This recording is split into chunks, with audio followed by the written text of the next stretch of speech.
जय भीम साथियों, स्वागत है आप सभी का मेरे शिल्पी अम्बेडकर चैनल में। दोस्तों, आज के एपिसोड 1111वां एपिसोड है और इसकी शुरुआत चौल से होती है। चौल में भीमराव जी के जितने भी विरोधी थे, फुलिया काकी, मनोहर काका, जोगू काका, ये सभी आपस में ये बात कर रहे थे कि जितने भी रमा जी के विद्यार्थी लोग थे उन सभी को कैसे परेशान करना है ताकि वो लोग पढ़ ना पाए, और अगर पढ़ेंगे ही नहीं तो फिर परीक्षा में कैसे भाग लेंगे या फिर पास कैसे होंगे। तो इसीलिए वो सभी लोग योजना बना रहे थे कि किसी भी तरीके से जब ये लोग पढ़ने बैठेंगे ना तो हम लोग अपना नाटक शुरू करेंगे जिससे ये लोग परेशान होंगे, नहीं पढ़ेंगे, और हम लोग इस तरह से हम उन लोगों को पढ़ने से रोक सकते हैं।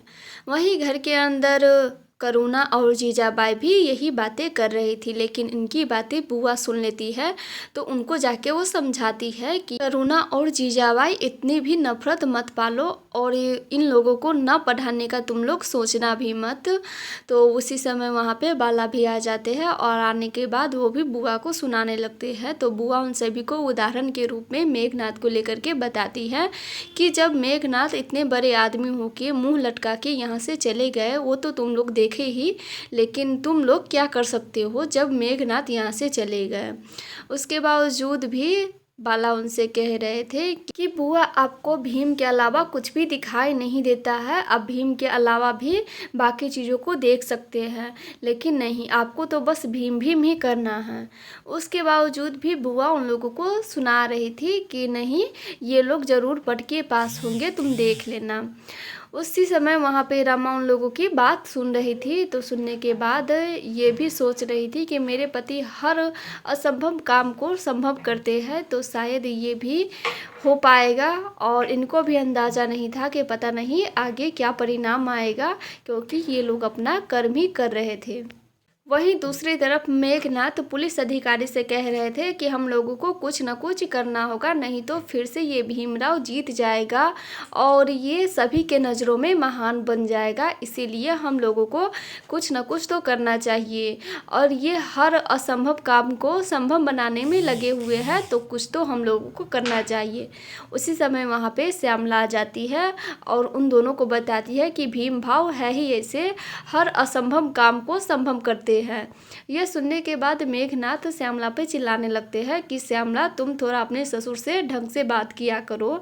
तो श्यामला भी उनसे कहती है कि कैसा ससुर, आज तक आपने मुझे बहू का दर्जा दिया नहीं, तो फिर मैं अपना ससुर क्यों मानूं आपको। वहाँ पे शिशुपाल जी भी आ जाते हैं और अपने बाबा से बहस करने लगते हैं। इन लोगों में बहस बस इस बात की होती है कि ये लोग कैसे परीक्षा दे पाएंगे या फिर कैसे पास होंगे। मेघनाथ को भी अपने आप पे पूरा विश्वास था, भरोसा था कि ये लोग परीक्षा में पास नहीं हो पाएंगे, क्योंकि उनको तो आदत है हर चीज़ में साजिश करनी। तो ये इन लोगों को पढ़ाई से रोकने के लिए फिर से अपना साजिश कामयाब रखते हैं, जारी रखते हैं कि ये लोग ना पढ़ पाए। उसी समय मेघनाथ उन सभी लोगों को बुला लेते हैं जिनके परिवार वाले परीक्षा में भाग लेने वाले थे, जो भीमराव जी के समर्थक थे और सभी चौल में तब्बू बना के रह रहे थे। उन लोगों के परिवार वालों को मेघनाथ बुला लेते हैं और जब वो लोग आते हैं तो उन सभी से कहते हैं कि किसी भी तरीके से उन लोगों को वापस खींच के लेके आने के लिए, ना कि उस चौल में रहने देना और परीक्षा में भाग लेने देना। कैसे भी करके तुम सारे लोगों को लेके आना। उसमें छोटी जात के भी आदमी थे और बड़ी जात के भी आदमी थे, क्योंकि चौल में उन दोनों ही जात के आदमी ठहरे हुए थे, जो रमा जी के विद्यार्थी थे और शिशुपाल जी के। सभी अलग अलग अपना अपना तब्बू बनाए हुए थे और बैठ के आपस में बातें कर रहे थे। इधर शिशुपाल जी अपने बाबा से कहते हैं कि बाबा, आप अपने आप पे आपको भरोसा है तो रहने दीजिए ना, कि आपको लग रहा है कि ये सभी लोग हार जाएंगे तो फिर हार जाएंगे, लेकिन इसमें इतनी साजिश करनी क्या है, क्यों ज़रूरी है इतना आपको साजिश करने का। उसी समय मेघनाथ शिशुपाल जी से कह रहे थे कि बेटा, एक बहुत पुराना कहावत है, जंग और प्यार में सब कुछ जायज़ है, इसीलिए ये जंग में सब कुछ जायज़ है। मैं चाहे जितनी भी साजिश कर लूँ, मुझे बस जीत से मतलब है, अपनी जीत से मतलब है। तो इसीलिए ये मत कहना कि मैंने क्या किया क्या नहीं किया, क्योंकि मेरे तरफ से जितना भी होगा उन लोगों को रोकने के लिए मैं सारा काम करूँगा। यह सुनने के बाद शिशुपाल जी अपने बाबा से कह रहे थे कि बाबा, अपने आप पे आपको इतना ही भरोसा है तो चलिए आप मेरे साथ एक शर्त लगा लीजिए, वादा कीजिए कि अगर हमारे समर्थक या भीमराव के समर्थक जितने भी लोग परीक्षा में भाग लेंगे वो सभी अगर जीत जाएंगे तो क्या आप फिर कभी से किसी पढ़ने वाले व्यक्ति को आप रोकेंगे नहीं? क्या आप ये वादा कर सकते हैं? मेघनाथ ये सुन के हंसते हैं और कहते हैं कि ऐसा नौबत आएगा ही नहीं, क्योंकि तुम्हारे जो लोग हैं वो हारेंगे ही हारेंगे, भीमराव हार जाएगा, क्योंकि मुझे अपने आप पे पूरा भरोसा है और विश्वास है कि हम लोग जीत जाएंगे। तो इसीलिए शिशुपाल जिनसे कहते हैं कि बाबा, अपने आप पे आपको इतना ही भरोसा है तो फिर लगा लीजिए ना शर्त कि आगे से आप किसी भी पढ़ने वाले व्यक्ति को नहीं रोकेंगे, उनको बेझिझक शिक्षा देने के लिए आप प्रोत्साहित करेंगे, इसीलिए आप वादा कीजिए मुझसे। शिशुपाल जी के कहने के बाद मेघनाथ उनकी बात मान जाते हैं और उससे वादा करते हैं कि चलो मैं ठीक है, ये बात मैं मानने के लिए तैयार हूँ, अगर भीमराव जीत जाता है तो मैं आगे से कभी भी पढ़ने वाले व्यक्ति को नहीं रोकूंगा।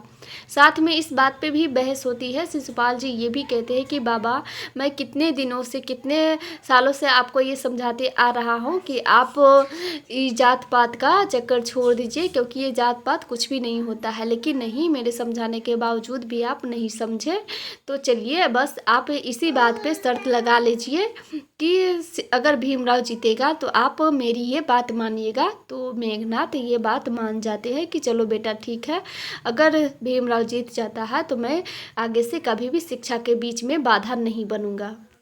वहीं दूसरी तरफ चौल में जब रमा भीम के लिए खाना लेके जाती है तो भीमराव जी कहते हैं कि रमा, आगे से तुम इस बात का ध्यान रखना कि मैं अकेले नहीं हूँ, ये सभी लोग अपना अपना परिवार छोड़ के मेरे चौल में रहने आए हैं, तो हम सभी एक साथ खाना खाएंगे और एक साथ जो भी होगा वो करेंगे, अगर भूखे भी रहना होगा तो हम लोग एक साथ ही रहेंगे, इस बात का तुम ध्यान रखना।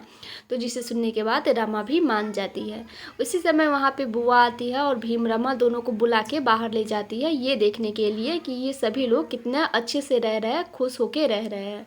वो सभी एक दूसरे के बाल में तेल लगा रहे थे, सभी अच्छे से बातें कर रहे थे और सभी अपने आप को कहानी सुना रहे थे और सभी ये बात कर रहे थे कि हम लोग कभी अलग नहीं होंगे, साथ में ही रहेंगे। यह देखने के बाद भीमराव जी, रमा जी और बुआ ये सभी बहुत खुश होते हैं, लेकिन उसी समय जितने भी लोग उस चौल में ठहरे हुए थे उन सभी के परिवार वाले आ जाते हैं, उन सभी को खींच कर ले जाने के लिए।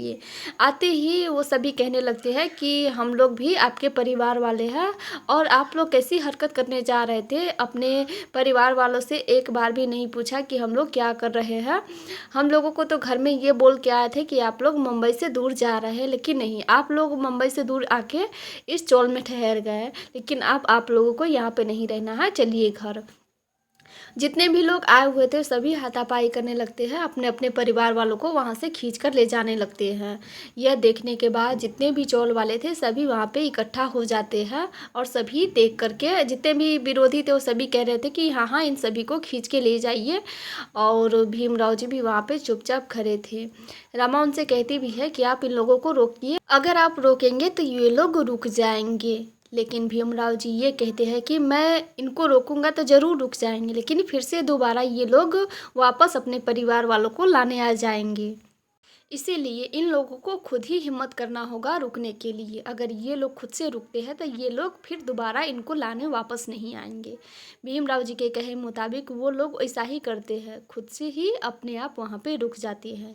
अब इसके आगे क्या होगा ये मैं अगले एपिसोड में बताऊंगी, क्योंकि आज का एपिसोड यहीं पे समाप्त हो जाती है। फिर मिलेंगे अगले एपिसोड के साथ, तब तक के लिए जय भीम।